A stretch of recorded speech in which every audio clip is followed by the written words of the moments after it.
पिछली वीडियो में मैंने ये बात वाज़िया की थी कि किसी भी कॉलम वेक्टर की हम बेसिस किस तरह निकालते हैं या कॉलम स्पेस की बेसिस हम किस तरह निकालते हैं। मैंने ये ए मैट्रिक्स इस्तेमाल किया था और इसको रिड्यूस रो एचेलन फॉर्म में लेके गई थी और मैंने ये ढूंढा था कि मेरे वो कौन से कॉलम्स हैं रिड्यूस रो एचेलन फॉर्म में जो पिवट कॉलम्स हैं। और फिर मैंने ये ढूंढा था कि मेरे जो कॉलम हैं वो पहला, दूसरा और चौथा हैं। ऊपर उनके कॉरेस्पॉन्डिंगली जो कॉलम ऊपर A1, A2 और A4 है, पहला, दूसरा और चौथा कॉलम है, वो मेरे कॉलम स्पेस की बेसिस बनते हैं। और ये मेरे कॉलम के जो है रैंक भी मुझे बताते हैं, कॉलम स्पेस का रैंक भी मुझे बताते हैं, जो है 1, 2 और 3, इसमें 3 है। अब यहाँ पे हम ये देखना चाह रहे हैं कि हम यहाँ पे लीनियर इंडिपेंडेंस अगर हमारे पास 3 वेक्टर्स की आ रही है तो उसको मैं ये कैसे कर सकती हूँ कि ये ऊपर वाले ए वेक्टर में भी उनकी लीनियर इंडिपेंडेंट है।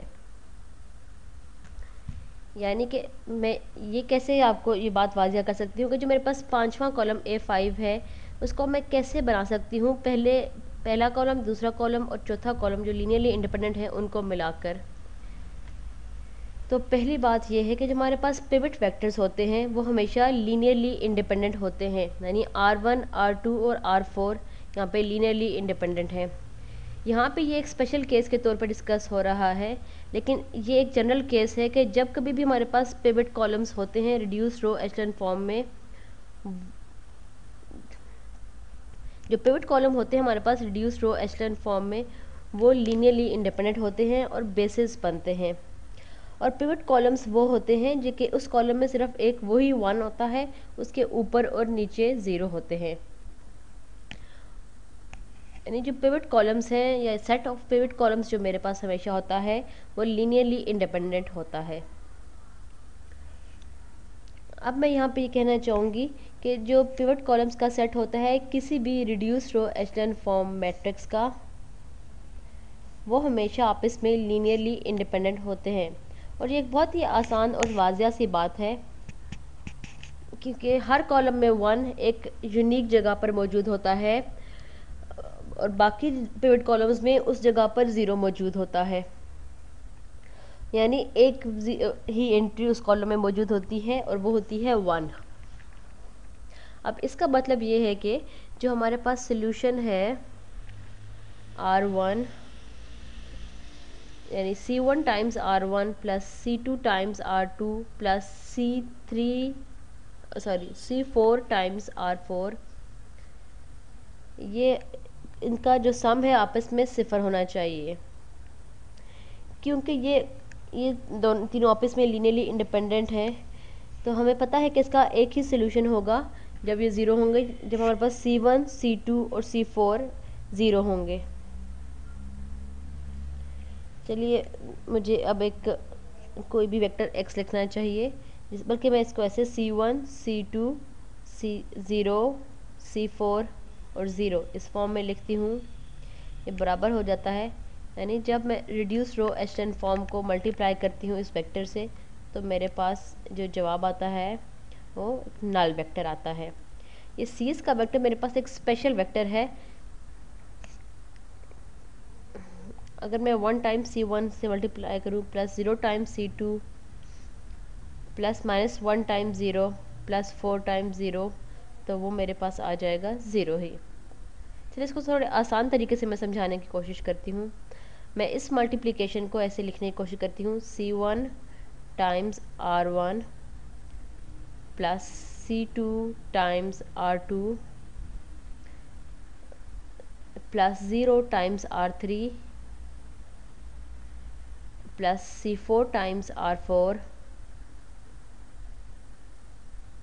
प्लस 0 टाइम्स R5, और ये सब मिला के बराबर बनते हैं 0 के।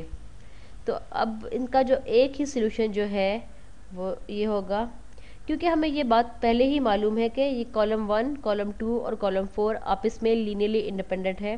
तो इस इक्वेशन का एक ही सोल्यूशन बनता है जब भी मेरे पास C1, C2 और C4 0 होंगे।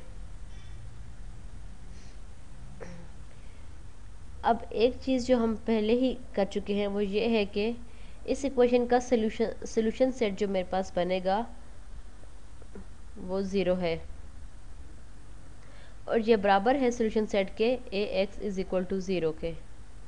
अब सवाल ये है कि ये बात हमें कैसे पता चलती है। जो सोल्यूशन सेट है हमारे पास Rx, वो हमें बताती है कि R की नल स्पेस क्या है, यानी वो तमाम x जो R की इस इक्वेशन को सेटिस्फाई करते हैं, और वो बराबर हमेशा होगी नल स्पेस ऑफ A के, क्योंकि R दरअसल हमने A ही से निकाला है।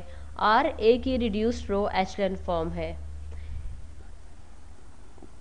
और इसका एक ही तरीका है जब मेरे पास C1 C2 और C4 0 के बराबर होंगे। यानी इसका जो एक ही तरीका मेरे पास है वो ये है कि C1 C2 0 C4 से मैं अपने A को मल्टीप्लाई करूं और वो 0 के बराबर हो जाए।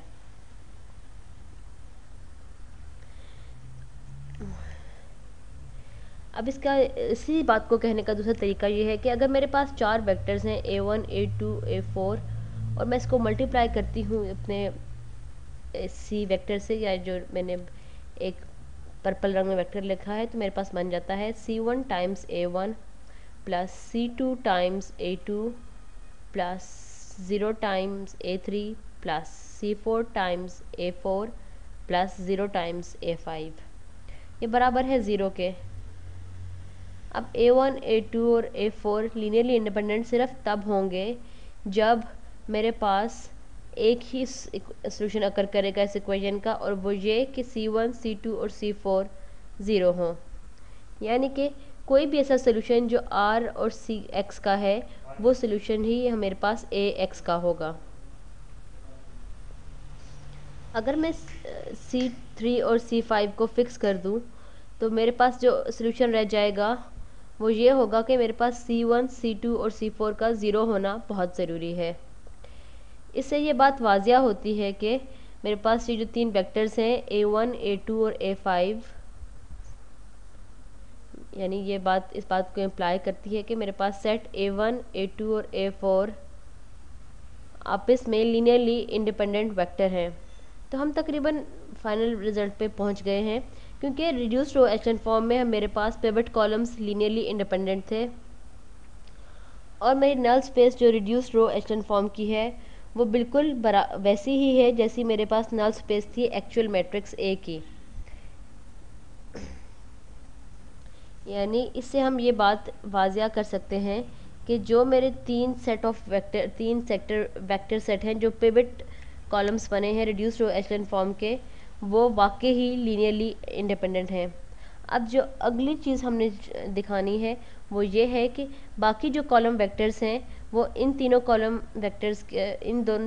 वेक्टर से मिलाकर बनाए जा सकते हैं। यानी A1 A2 और A5 का कोई भी कम्बिनेशन इस तरह का मौजूद है जो मुझे A3 और A5 दे दे। माफ़ कीजिएगा, पहले मैंने A5 का, A1 A2 और A4 का इस तरह का कोई भी लीनियरली कम्बिनेशन मौजूद है जो मुझे A3 और A5 दे दे। अगली वीडियो में हम इसको देखेंगे कि कॉलम स्पेस को कैसे स्पैन करता है।